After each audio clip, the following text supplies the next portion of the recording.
I don't want to be involved in conspiracy theories. There are lots of them.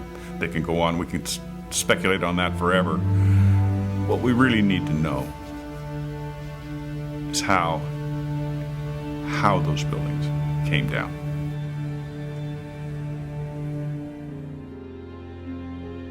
My husband Steve was 48 years old when he was killed on September 11th, 2001. He was in the North Tower on the 104th floor. There are so many unanswered questions, and that's scary to me. We never had answers. Nobody ever stopped to have a scientific investigation. A scientific investigation. A scientific investigation. Tribute lights in the New York skyline. An annual memorial to the lives lost on 9/11. Yet there's still more light that needs to shine, revealing truths that their family members deserve to know. September 11th, 2001, a day that changed history. 4 planes went silent and off course. 2 of those planes crashed into the World Trade Center Twin Towers. Several columns were severed, and the jet fuel ignited fires that spread over several floors. About an hour later, millions watched in shock as both towers were suddenly and rapidly destroyed, killing almost 3,000 people, for whom truth and justice may have yet to be served. Hi, I'm Richard Gage, AIA, licensed architect of over 20 years and member of the American Institute of Architects. I'm founder of Architects and Engineers for 9/11 Truth, a nonprofit organization of well over 1,000 technical and building professionals.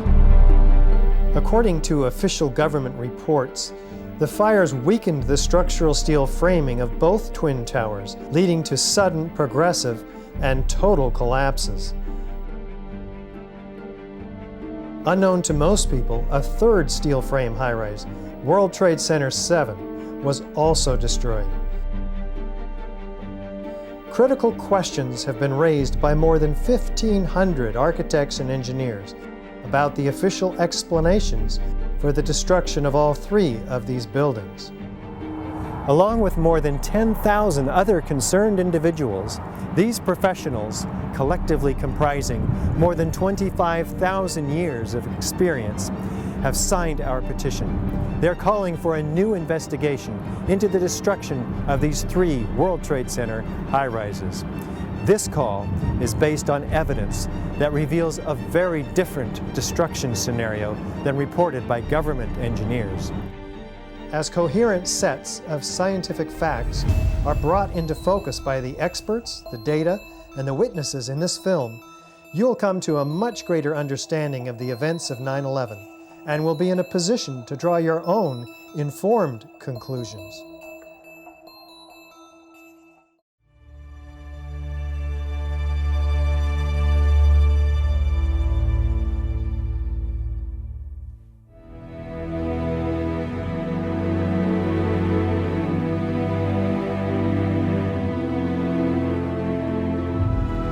The new World Trade Center, Building 7, looms above the site of its original. Building 7 was a 47-story high-rise, not hit by an airplane.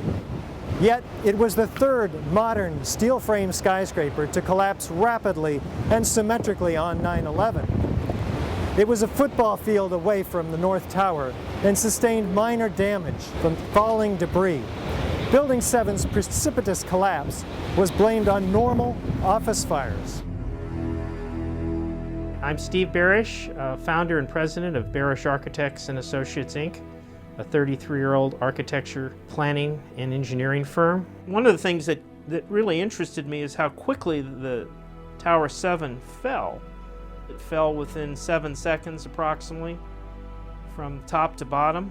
This building was built in the mid-'80s and met all the codes at the time.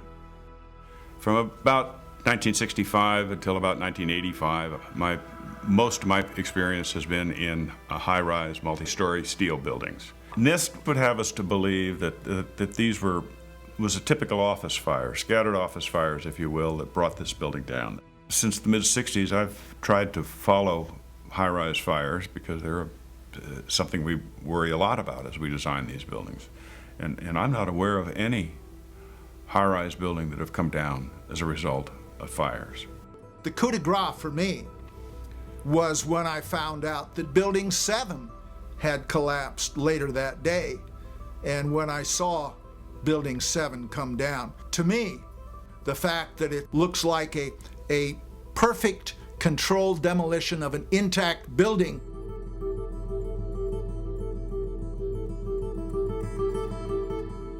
I mean, that's what I call a smoking gun.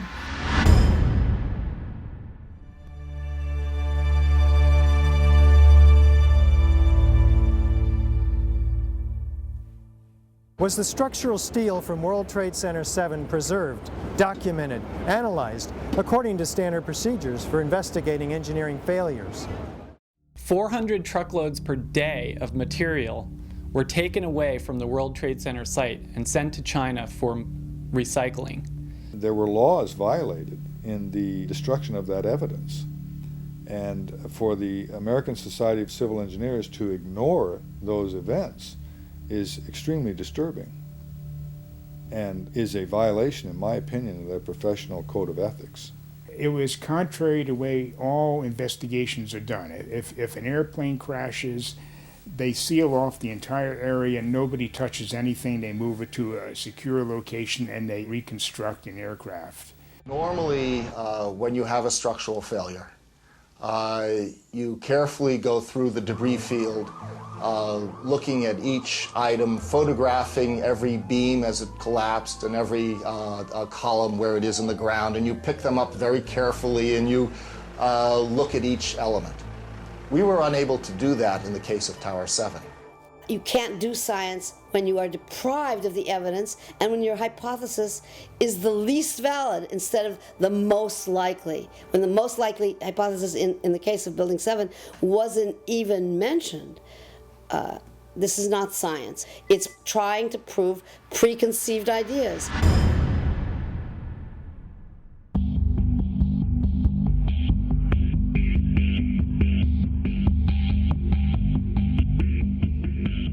Was a proper investigation performed that might have revealed the use of accelerants or explosives in World Trade Center 7's destruction? Nist concedes that they found no evidence for explosives. So then we asked them, well, did you look? And they said, no, we did not look for explosives or residues of explosives. Big explosion. Blew us back into the 8th floor. I'm okay, all right? Here, hold on. You want to call your mother or something? Just the fact that there were explosions means they need to be investigated.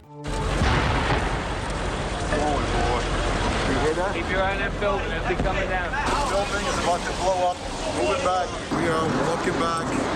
There's a building about to blow up. We don't have the real story on what happened because there wasn't a proper investigation done.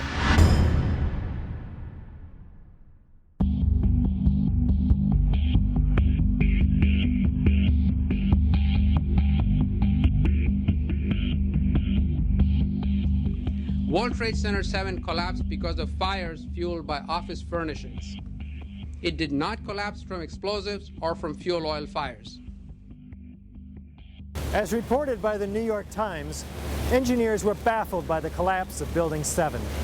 Since no steel frame high-rise has ever completely collapsed due to fire, how are we to understand this mysterious event? High-rise buildings simply do not collapse due to fire.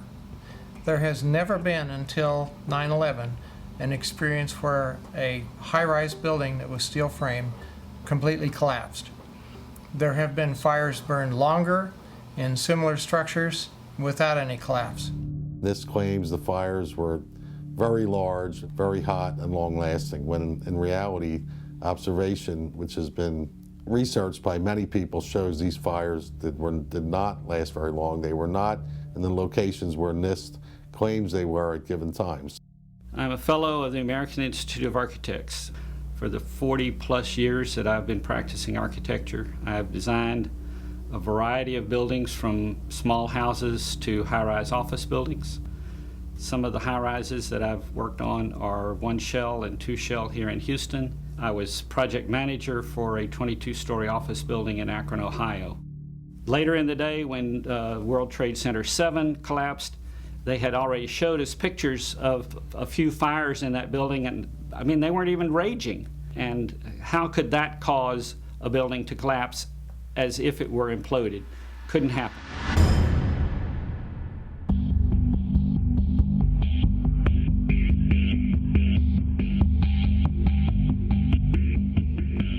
According to lead investigator Shyam Sunder of the National Institute for Standards and Technology, Nist, World Trade Center 7 collapsed at freefall acceleration for more than 100 feet of its fall. What does the speed of the collapse reveal to us? Essentially, in less than 7 seconds, Tower 7 came down upon itself. It's just like taking your car keys out and just dropping them. That's how fast the building came down, for over 100 feet. And the only way you can get that is when there's zero resistance. And so what we're looking at is a building just coming straight down, falling right through itself with zero resistance. Buildings don't have zero resistance, which is why you feel comfortable walking into a building. This building had 40,000 tons of structural steel in its structural system, and that is intended to keep it from going anywhere. Nist is telling us that the building below it ceased to exist for the first few seconds of the collapse of the building. Well, things in physics just don't cease to exist and cease to resist the forces that are on them. The building didn't disappear so the building can fall for 100 feet at free fall speed. That's impossible. That's a violation of the fundamental law of physics that says that for every action there's an equal and opposite reaction. If floors fall, they tend to fall and are braced by the floor directly beneath it. And there's some delay there. Because of redundancy, because of all the other columns in the building that were not affected.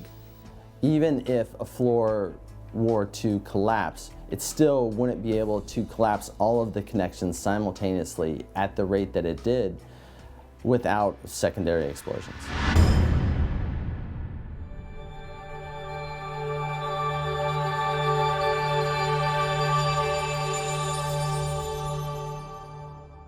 We might anticipate that an unevenly damaged building would fall over. Yet, videos of the collapse of Building 7 show a fairly symmetrical fall. How do we make sense of this? If the buildings had come down by fire, we would have seen a more natural progression of collapse.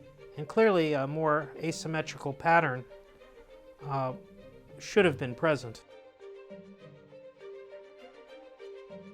The symmetry is the smoking gun. It cannot happen that when you have asymmetric damage, you will get a perfectly symmetrical collapse. The exterior columns on the outside as well as on the inside, at the bottom would have to be severed almost at the same time. I worked for Controlled Demolition Incorporated, CDI, the top-rated explosives demolition firm in the world. What I saw, it was a classic implosion. The center of the core, the penthouse area, starts to move first, and then the building follows along with it.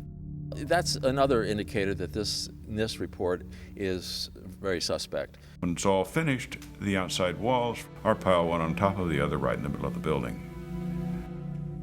Just like a house of cards if it were coming down. According to Nist, the failure occurred at column 79 on level 12. This means basically they're talking about a single columnar collapse or failure that resulted in a total collapse of the building. That just does not make any sense.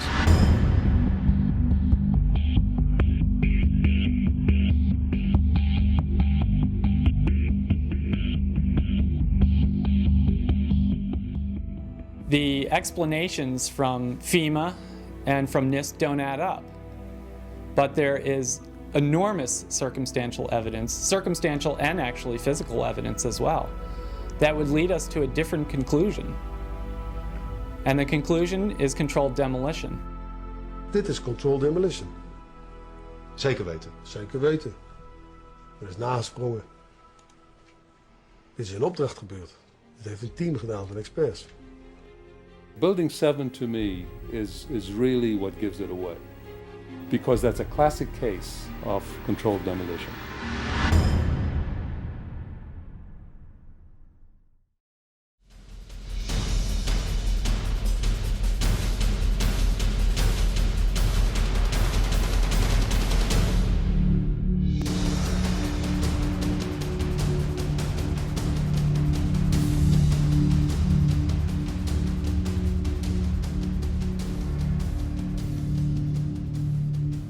This is the original site of the World Trade Center Twin Towers. Construction is now underway where dramatic new facilities are being erected. Just 10 years ago, the planes hit the towers, cutting through some exterior and interior supporting structural steel columns. The fuel from the planes ignited office fires across several floors. According to the official reports, the structural steel frame was weakened and failed, causing a total progressive collapse of each tower. Does the official explanation make sense?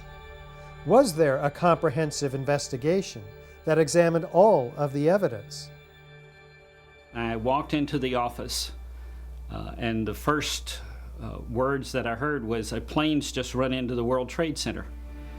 And my initial thought was, well, that's okay. It's built to withstand a 707. It did not seem possible that these towers that were designed to withstand the impact of a 707 could possibly collapse in such a short order of time from the time that they were hit. The majority of the jet fuel was burnt up instantly in the big fireball, and it was gone. The fires that were left were office furnishings and carpet and things like that. A lot of things in these kind of buildings have to be fire resistant by nature. It's required by code. So there really isn't a whole lot of fuel in there to begin with.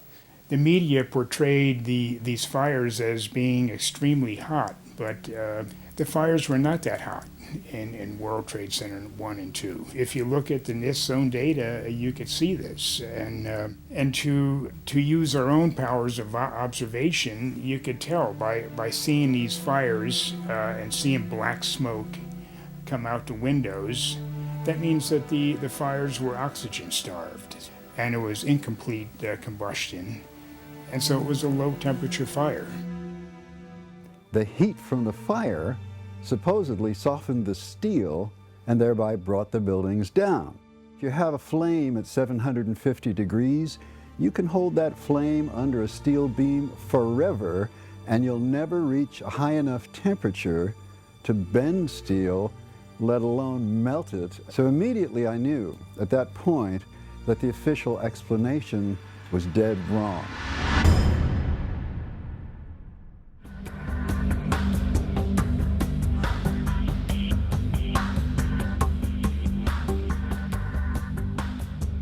Rather than a slow groaning collapse that we might anticipate, the Twin Towers show in the videos a very rapid, sudden onset of destruction. What does this imply? This claimed that the upper section of each of the towers crushed the lower section. However, when you watch video closely, in the case of World Trade Center 1, you'll see that the upper section disintegrates itself. It appears to be a controlled demolition of its own of the upper section.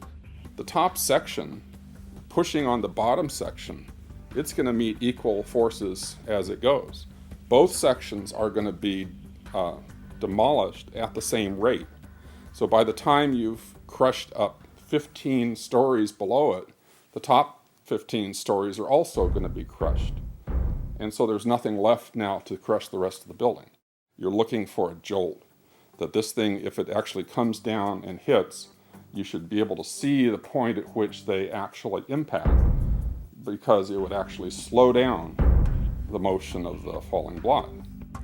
Before the tower started collapsing from the top, the antennas started to fall. and the antenna, of course, was over the middle of the elevator shafts.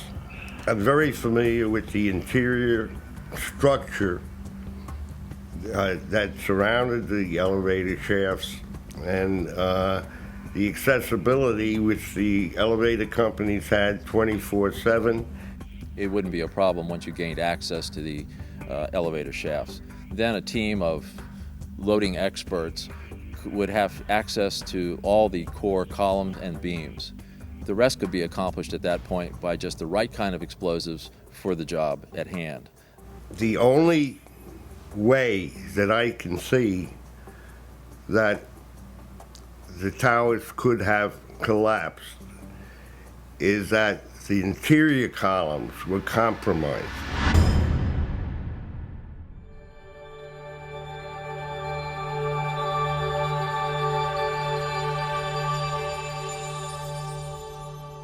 Over 100 first responders reported sounds of explosions and flashes of light at the onset of destruction of both towers. These were not discussed in the Nist report. What did these eyewitnesses actually see and hear? As we were getting our gear on and making our way to the stairway, there was a heavy-duty explosion inside the lobby.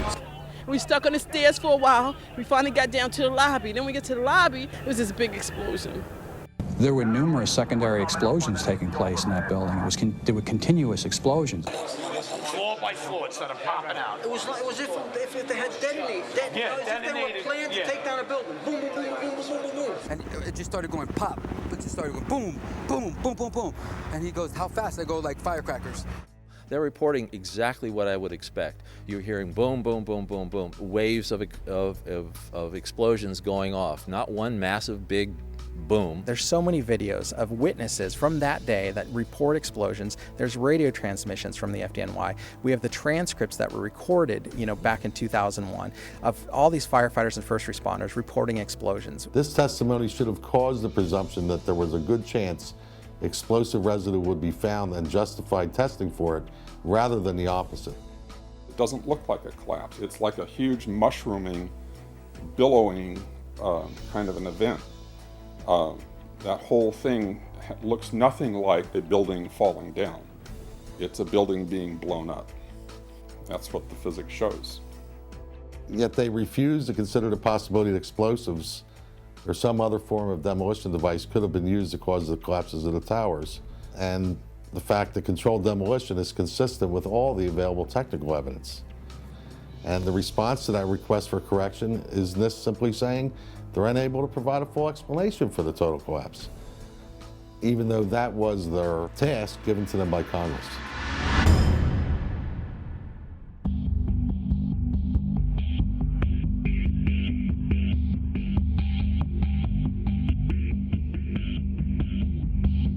FEMA documents a 1,200-foot diameter debris field around each tower.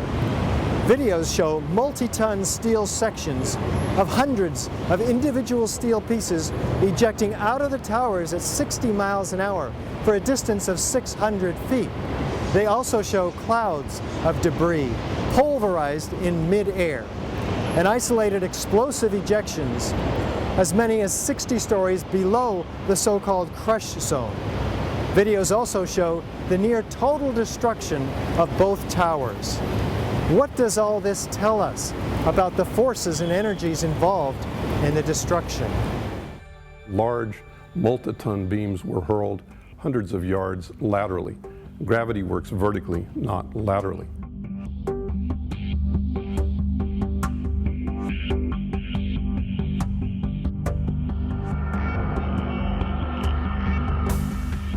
So something's happening to throw these things horizontally at those kinds of speeds. And here it is trailing white smoke the whole time. It really is indicative of some kind of explosion. The individual explosions that I noticed 20 and 30 and 40 stories below the collapsing structure. And naysayers tend to say, well, that's just air being blown out the windows. I mean, it doesn't really work to say it's just air pressure. And I've estimated these are coming out faster than 100 miles an hour.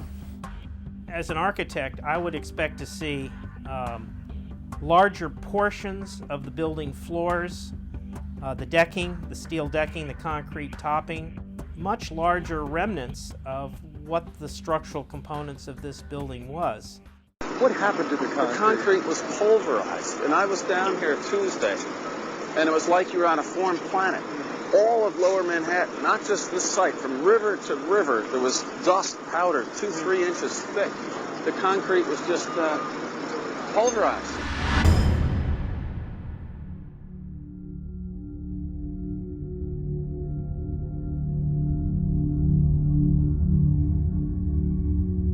In its report on World Trade Center 7, which came out in May of 2002, FEMA documents in Appendix C steel that has been melted and even partially evaporated, resembling Swiss cheese.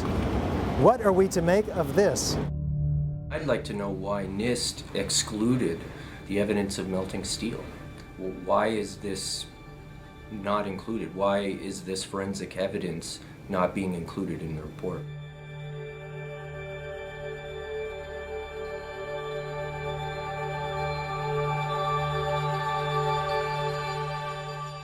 First of all, let's go back to your basic premise that there was a pool of molten steel. I know of absolutely nobody, and no eyewitness who said so, nobody who's produced it. You'd get down below and you'd see molten steel running down the channel rails. Like you're in a foundry.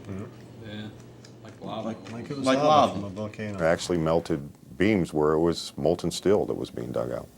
Underground, it was still so hot that molten metal dripped down the sides of a wall. It's this fused element of steel, molten steel and concrete and all of these things all fused by the heat into one single element. And they pulled out the big block of concrete, and there was like a little river of steel flowing.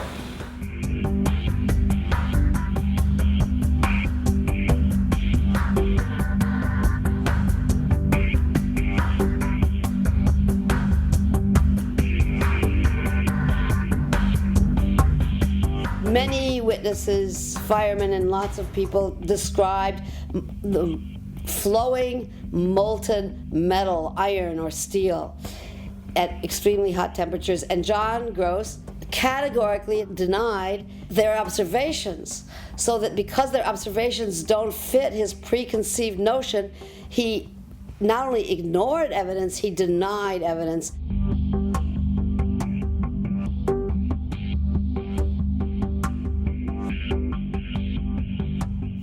In an office fire, you cannot generate enough heat to melt steel. And yet we have evidence of molten iron in the microspheres, in the rubble pile, and the metal pouring out of the side of the tower. So what is this molten metal? It's a direct evidence for the use of thermite. An incendiary used by the military, thermite is a compound of iron oxide and aluminum, which when ignited sustains an extreme heat reaction, creating molten iron. In just 2 seconds, thermite can reach temperatures over 4,500 degrees Fahrenheit, quite enough to liquefy steel. We know that open-air fires cannot burn hot enough to melt steel, but metal had melted at the base of the towers. I found a pore in the steel that had pure sulfur. There's a government theory that calcium sulfate from gypsum boards was the source of sulfur, and that's wrong. Calcium sulfate cannot undergo any kind of a chemical reaction that produces the element sulfur, and we're not dealing with any kind of compound of sulfur. When we're talking about sulfidation, we're dealing with the element sulfur. There's a version of thermite called thermate, which has sulfur in the thermate. And what the sulfur does is it's sort of like salt on ice. And it just basically makes the steel melt at a lower temperature. And if you do a search on Google for thermite and building demolition, you can find devices that have been fabricated and invented that use thermite for building demolitions. In the case of thermite cutting charges, you would have heard far less noise since they are worked by thermal heating, melting of the steel, rather than an explosive cutting as in RDX charges. Overflights had detected with infrared camera 1400 degree Fahrenheit hotspots on the surface of ground zero. And that being there for a week, indicates that there was something very hot going on below the surface. So thermite would also explain potentially the fact that the fires could not be put out at ground zero.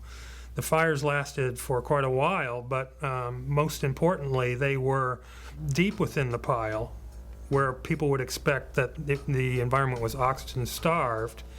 And thermite could explain this because it has its own oxidant within. It's actually the metallic oxide that provides the oxidant to allow the incendiary thermite reaction to occur, even underwater.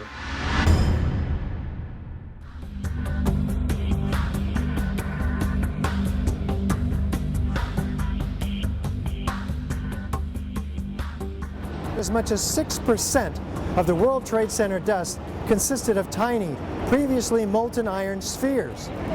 What does this tell us about the temperatures generated in the tower's destruction? When the USGS collected samples of the World Trade Center dust, they found the iron microspheres. Insofar, the USGS does not have a valid explanation for the presence of these iron microspheres. So what do the microspheres contain?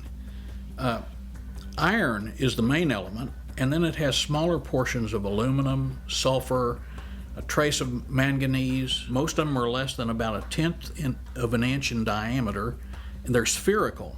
And they're found in all of the dust blown out of the buildings during collapse, no matter where in Manhattan that dust is picked up. You must have had a much hotter heat source for you to get 2,700 degrees Fahrenheit in order to melt the iron to get these molten spheres. Your heat source must be something like a chemical reaction, an exothermic chemical reaction that reacts, in the case of thermite, reacts at 4,500 degrees Fahrenheit. My contention, based on finding thermite residue in the dust, is that it happened before. It didn't happen after in the fires that ensued in the rubble pile afterwards. It's all the characteristics of the microspheres, along with what I see in the attack of the beams that were actually found, tell me that thermite was involved in melting those steel beams.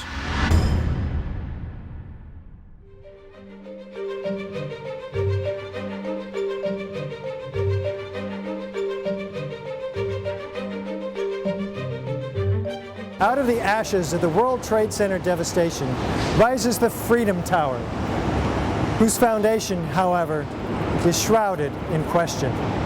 For example, in the World Trade Center dust, an international team of scientists find an advanced form of highly energetic nanothermite composites. What is it, and where does it come from?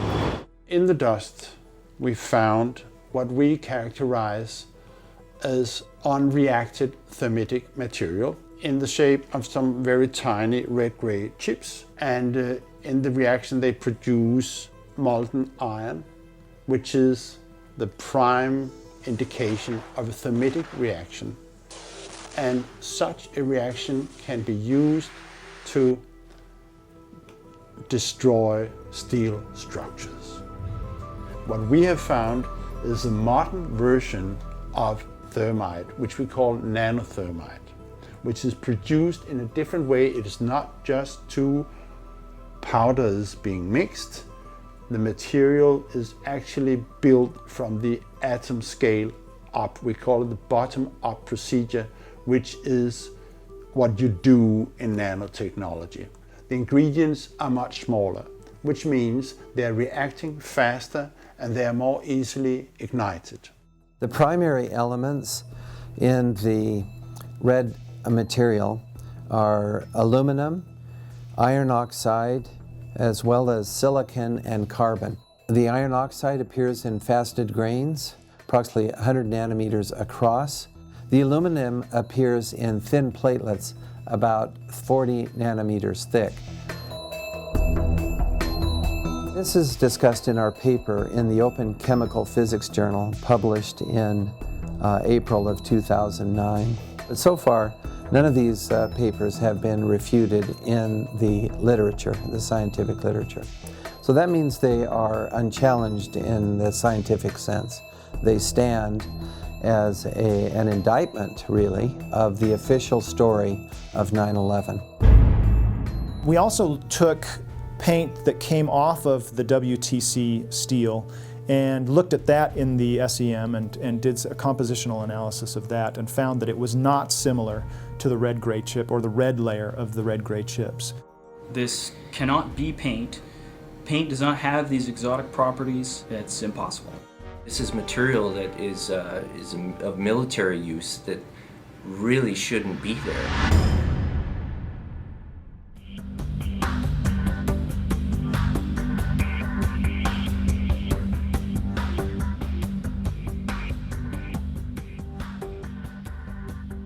You don't need to be an engineer or an architect to see what happened to those buildings.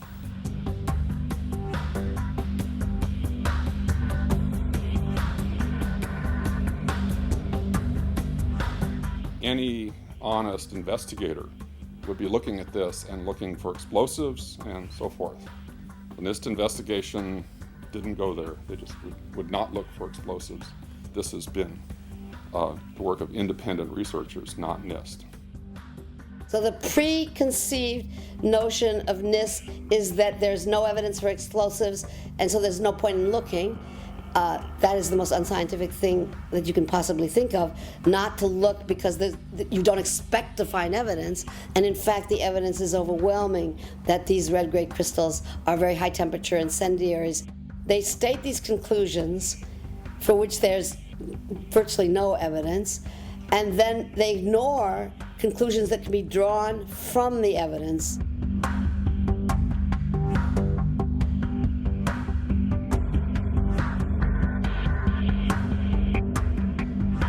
The only way that a building can accelerate as it collapses is by having pre-engineered, precisely timed, and precisely placed explosives. In other words, controlled demolition. We have a professional responsibility, and I urge every engineer and architect and demolitions expert and anybody that has any knowledge in this field to examine the evidence and stand up and be counted, because the rest of the world is depending upon us. We know we've been lied to about 9/11. We don't know for sure who did it. We don't know exactly how they did everything. And that's why we need a new investigation to find out. We do know that there was a massive cover-up, that there was evidence hidden and destroyed. The American people absolutely need the truth of 9/11.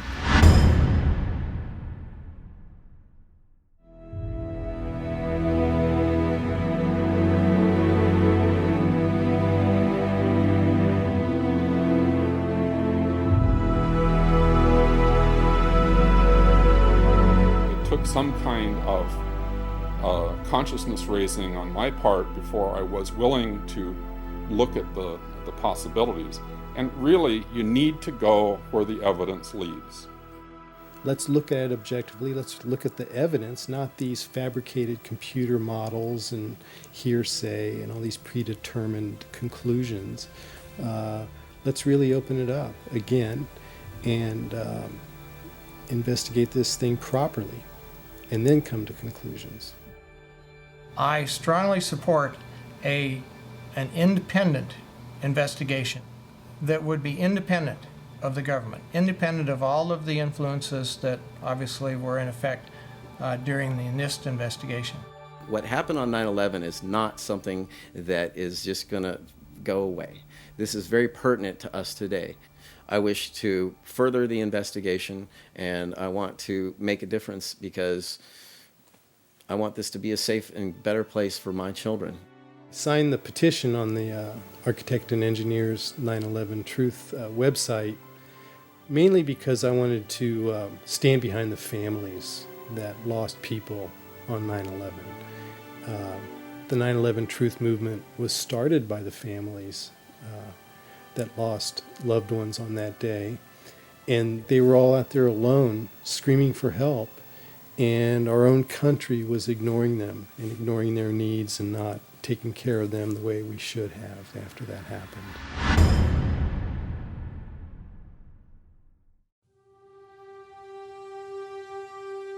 Most of us who have lived with the events of 9/11 have, as a result, experienced some kind of trauma. It can be very difficult to come to terms with what actually happened at the World Trade Center. In fact, someone told me recently, "I wouldn't believe what you're telling me even if it were true." Our petition signers with psychological expertise have stepped forward to offer their insight. While this segment is clearly outside the knowledge base of the architects and engineers for 9/11 Truth, these experts in psychology highlight their valuable experience for us as to why this evidence can still be so difficult for people to accept. As we know, the horrors of what happened on 9/11 were televised all over the world, and they were televised, in fact, live. We witnessed the deaths of almost 3,000 of our fellow Americans. We know this had a very severe and traumatic impact on a large majority of the population. At this point, we have 9 years of hard scientific evidence that disproves the government theory about what happened on September 11th, and yet people continue to be either oblivious to the fact that this information exists or completely resistant to looking at this information. So the question becomes why? Why is it that people have so much trouble hearing this information? From my work, I think we would be remiss not to look at the impact of trauma. Many people respond to these truths in a very deep way. Some have a visceral reaction like they've been punched in the stomach. To begin to accept the possibility that the government was involved is like opening Pandora's box. If you open the lid and peek in a little bit, it's going to challenge some of your fundamental beliefs about the world. If we can think of our worldview as being sort of our mental and emotional home, I think all of us will do just about anything to defend our homes, to defend our families. And so I see that with people, and I saw that with myself when my brother tried to talk with me about it, of don't mess with me, don't mess with my home, don't mess with my comfort with how things are. About a week later, I read a lengthy article by Professor Griffin about why he believes the official account of 9/11 cannot be true. And it was a very well-researched article. It was in my office at the time. I sat there and I felt my stomach churning. I thought maybe I was going to be sick. And I leaped out of my chair and ran out the door and took a long walk around the block, around several blocks, and just broke down. I understand now that what was happening was my worldview about my government being in some way my protector, almost like a parent, had been dashed, and it was like being cast out into the wilderness, I think is the closest way to describe that feeling. And I sobbed, felt like the ground had completely disappeared beneath my feet. And I knew at some point during the walk that I knew that I was going to have to become active in educating other people about this, that for me to retain any sense of integrity, I was going to have to take some action. I couldn't just let something like this go. When we hear information that contradicts our worldview, social psychologists call the resulting insecurity cognitive dissonance. For example, with 9/11, we have one cognition, which is what the official story of 9/11, what our government told us, what our media repeated to us over and over, that 19 Muslims attacked us. On the other hand, we have what scientists, researchers, architects, engineers are now beginning to tell us, which is that there is evidence that shows that the official story cannot be true. So now we've lost our sense of security. We are starting to feel vulnerable. Now we're confused. 9/11 Truth challenges the beliefs that our country protects us and keeps us safe, and that America is the good guy. When your beliefs are challenged, fear and anxiety are created. In response to that, our psychological defenses kick in, and they protect us from these emotions. Denial, which is probably the most primitive psychological defense, is the one most likely to kick in when our beliefs are challenged. And it's a very, very uncomfortable state to be in. And eventually our mind shuts off. Just like when a computer is overloaded, our minds get overloaded. We can't handle it anymore and we shut down. And what some of us will tend to do is deny the evidence that's coming our way and stick to the original story, the official story, and to try to regain our equilibrium in that way. Another thing we can do is decide to look at the conflicting evidence and be sincere and be open-minded and look at both sides of the issue and then make up our own mind about what reality is. Here are a few of those spontaneous initial reactions to hearing the contradictory evidence about 9/11. I don't want to know the truth, or I'd become too negative and psychologically go downhill. I'm not sure I want to know. If this is true, then up would be down and down would be up. My life would never be the same. Fran, I refuse to believe that many Americans could be that satanically treasonous. Someone would have talked. But these are beliefs. They are not scientific facts. But these beliefs do keep us from looking at the empirical evidence. Whenever we say, I refuse to believe, we can be sure that the evidence that's coming our way is not bearable and that it's conflicting with our worldview much too much. As I thought about all of these responses, I realized that what is common to every one of them is the emotion of fear.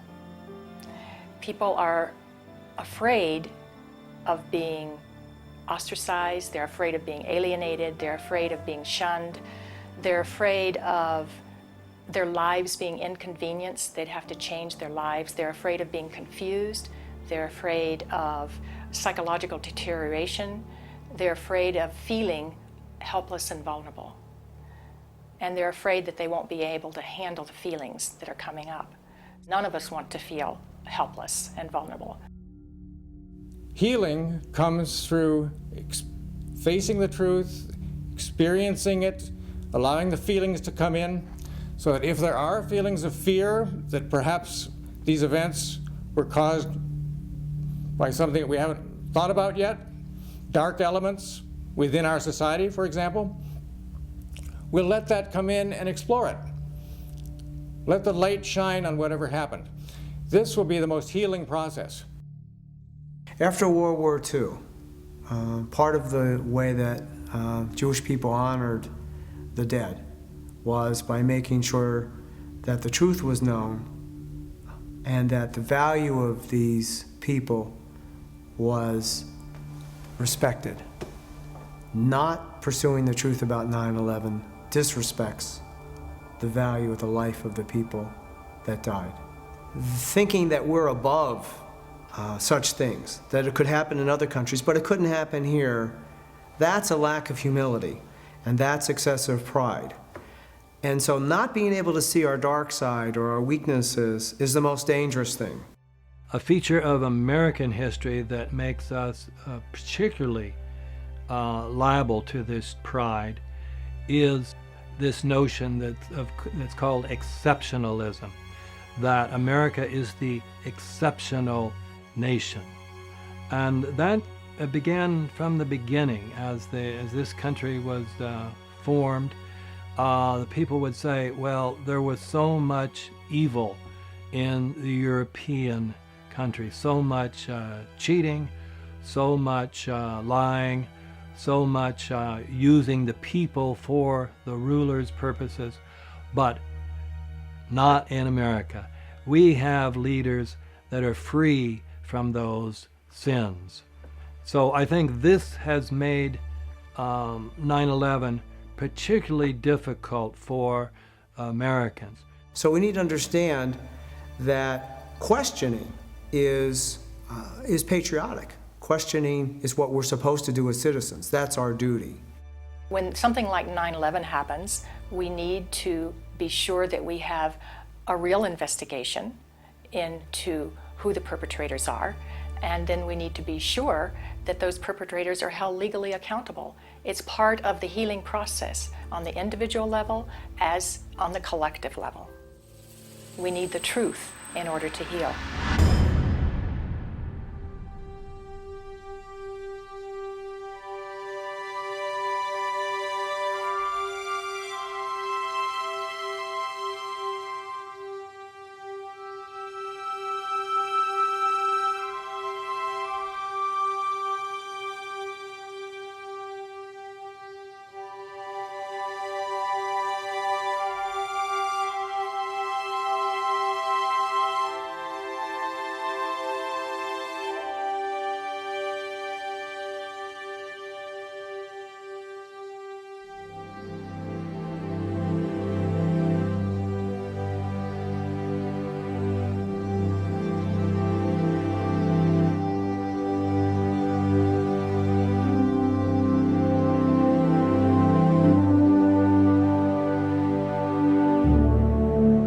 My name is Bob McIlvaine.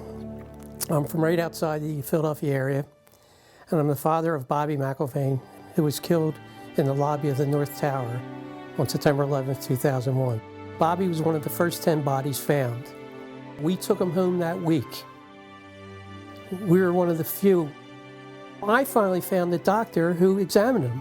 All his injuries were in the face, the front of his face was blown off, massive cuts in his chest and his right arm were blown off. To me, that means explosion.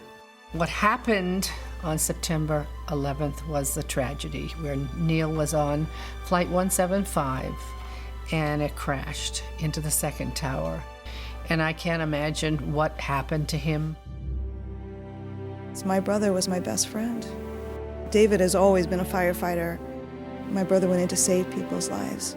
I'm a family member trying to find out the answers to the murder of 3,000 plus people.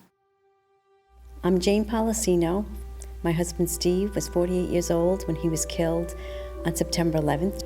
I have no identification. Why is that? It seems to me we should know why over 1,000 victims there are no trace for, and no identification, no trace of over 1,000 victims. Just a few years ago, they were still finding body parts on the roofs of buildings. What is that? We should know why there are over 700 bone fragments found on the top of Deutsche Bank building less than a half an inch long. We should have that information. Why were they up there? Why weren't they found? What kind of explosion was there? And the explosions were brought up many a times, talking to firemen, talking to medics, talking to everyone. Everybody talked about these explosions. I want the officials that are in power to ask the questions. I want answers. Please look at architects and engineers. People all around the world, scientists, all around the world are questioning this.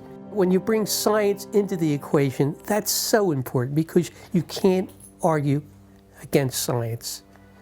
And there's some deep, deep explaining to do. The bottom line is that it needs to be investigated properly. We will never heal. This country will never, ever, ever forget that day. We have to demand a new investigation. I want justice here.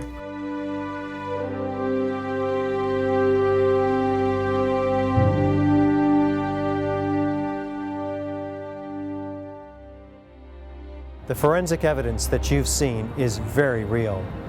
New light has been shown. A third beam now reaches into the pitch black sky and stands in for the still officially unexplained free-fall destruction of the World Trade Center Building 7. The obvious dark truth about Building 7 may very well provide the key to justice for the victims of family members of the destruction of the Twin Towers. The country owns this. We were all victims. You all should want answers. It's not just ours, not just mine. We all lost something that day.